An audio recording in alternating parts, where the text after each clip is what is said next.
کبھی کبھی جو ان کے مزار پر جاتی ہوں تو عجیب واقعات پیش آتے ہیں جس سے ان کے زندہ ہونے کا احساس ہوتا ہے۔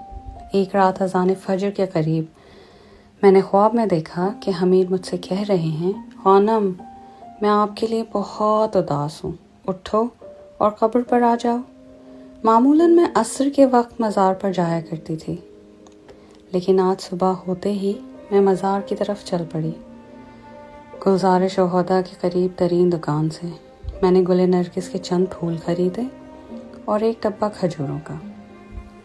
مجھے معلوم تھا کہ اس طرح وہ زیادہ راضی ہوں گے۔ ہمیشہ ہمسایوں کے حقوق ادا کرنے کی تاکید کرتے تھے، اسی لیے میں جب بھی ان کی قبر پر جاتی کوشش کرتی کہ جو بھی گلزار شہداء کے قریب ترین دکان ہو وہاں سے خریداری کروں۔ جو ہی میں بیٹھی اور پھول قبر پر رکھے، ایک لڑکی آئی اور میرے گلے لگ کر بلک بلک کر رونے لگی۔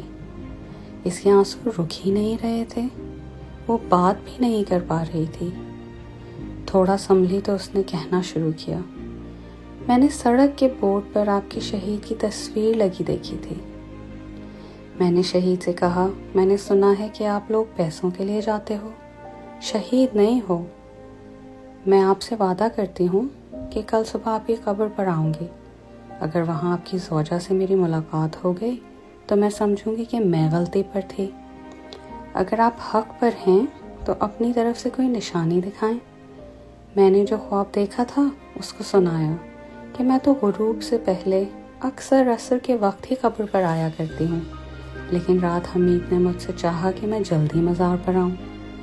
اس کے بعد وہ خانم میری دوست بن گئی۔ اس کی زندگی میں بہت تبدیلی آئی ہے۔ اب سمجھ آیا مجھے کہ حمید کا اختیار زندگی کی راہوں کو کھولنے کے لیے وسیع ہے۔